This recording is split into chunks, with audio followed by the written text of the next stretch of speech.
যাত্ৰা যাত্ৰা বগৰিবাড়ি ব্লক আমি একেলগে যাওঁ বগৰিবাড়িলৈ। এই যে আমাৰ মুনু আছে।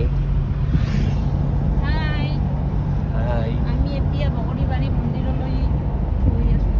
যাত্ৰা বাকীখিনি পিছত দেখাম।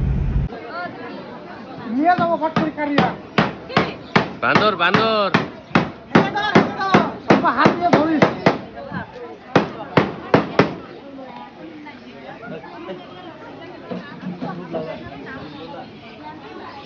কতদিন পৰে আসছে মোৰ মেলা